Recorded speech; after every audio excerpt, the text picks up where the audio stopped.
6 days before my brother's wedding, my father called, "Don't come. His fiancée's family can't know about you." Then I saw her father's face on the news, and everything changed.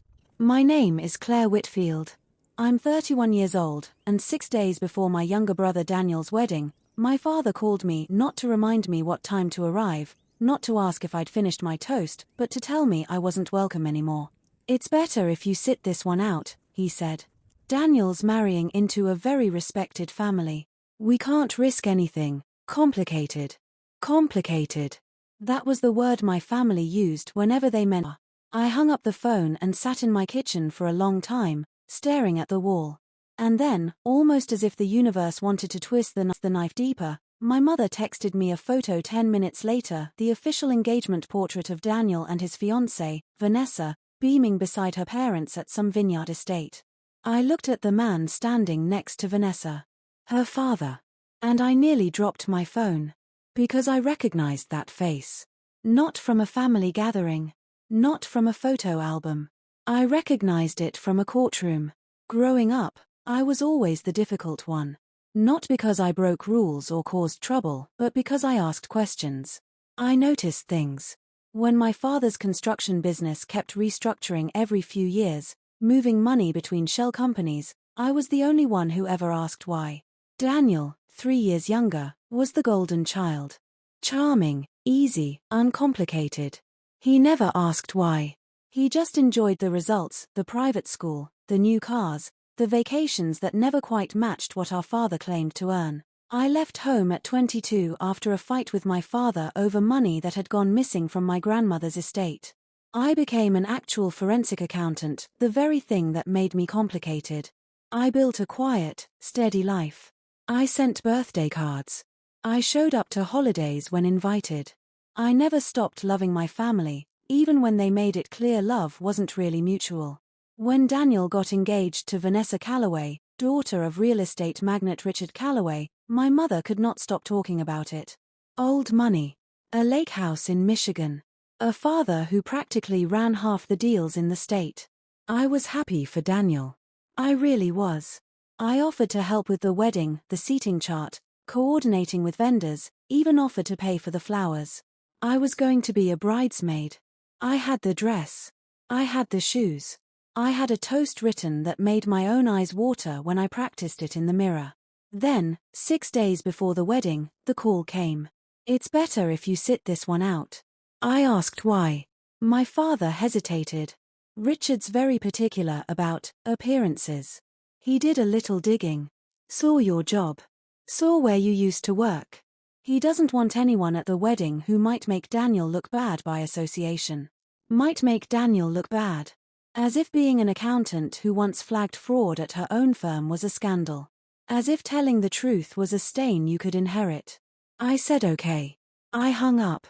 And then that photo came through. I stared at Richard Calloway's face in that engagement photo for a full minute before it clicked. 3 years earlier, in my second year at the firm, I had worked, quietly, as part of a much larger team on a forensic audit tied to a civil fraud case. A real estate developer accused of running a Ponzi-style investment scheme through fake development projects, promising investors returns from buildings that were never actually built.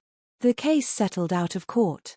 The developer's name was sealed in some documents, blurred in others, referred to mostly as RC in the internal file notes I'd helped compile. I hadn't thought about that case in years.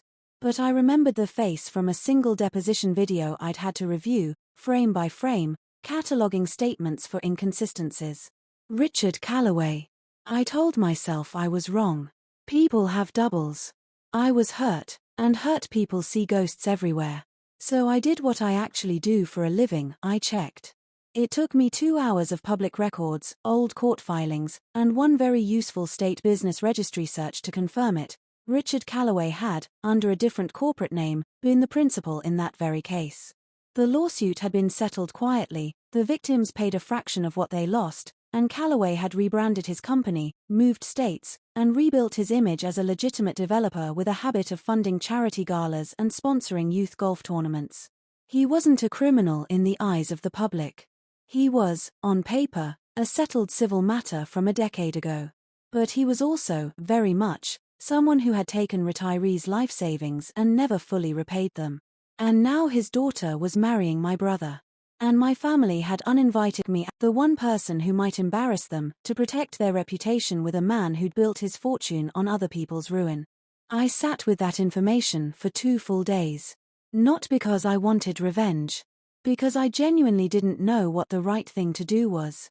I didn't post anything online. I didn't call a tabloid.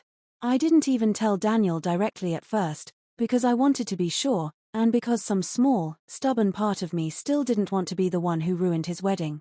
Instead, I called Daniel privately, 3 days before the wedding, and asked him one question. Has Richard ever talked about his old company, before Callaway Premier Holdings? Daniel laughed. Not really. Why? The guy's loaded, Claire. Who cares about ancient history? So I told him. Calmly. With dates, filing numbers, and the settlement amount. I wasn't trying to scare him. I was trying to give him what nobody had ever given me, the full picture, before he made a decision he couldn't undo. Daniel went quiet for a long time. Then he said, "Why didn't you say anything at the engagement party?" Because Dad uninvited me from the wedding 5 days ago for being complicated. I only put this together after that. There was a long pause. And then Daniel said something I didn't expect. Send me everything you have. He didn't cancel the wedding, that part isn't really mine to tell, because it was his marriage and his choice, not a scandal for me to detonate. But he did sit down with Vanessa, alone, and tell her what he'd learned. Vanessa, it turned out, already knew fragments of her father's past. She'd grown up hearing whispered arguments, watching her mother wince at investors' names in the news. She hadn't known the scale of it. Daniel gave her the choice to know, instead of finding out later from someone with less kindness than her own fiancé. She thanked him. She told him she needed a few days. The wedding still happened. Vanessa decided her relationship with Daniel wasn't her father's to define, and she wasn't going to let his past dictate her future, but she also, quietly, had a long overdue conversation with her father about the people he'd hurt and the amends he'd never made. I wasn't there. I'd already been uninvited, and I didn't push my way back in. Daniel called me the morning of the wedding. "You should be here," he said. Dad made it pretty clear I shouldn't. "Dad doesn't get to decide who my family is," Daniel said. "I do. Get in the car, Claire." I did. I walked in during the reception, in the dress I'd already bought, and nobody stopped me.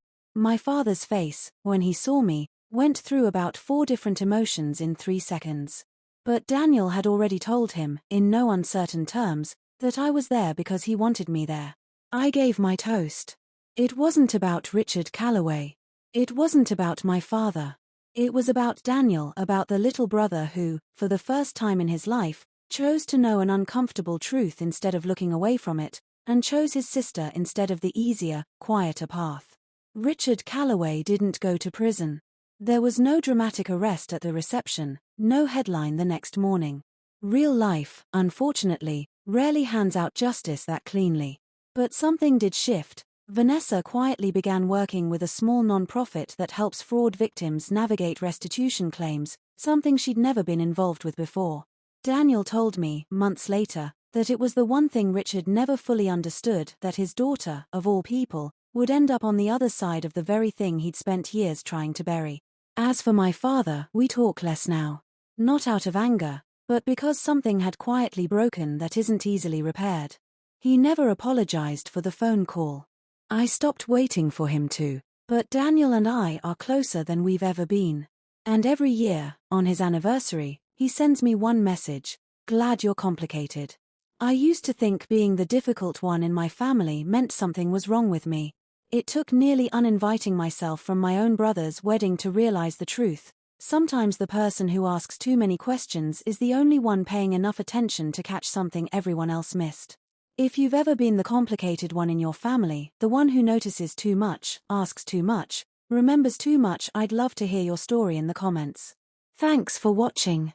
If this story moved you, hit subscribe. We've got a new one for you every week. Hello guys, I hope you take some lesson from the story of the day. I hope you enjoy the channel and video.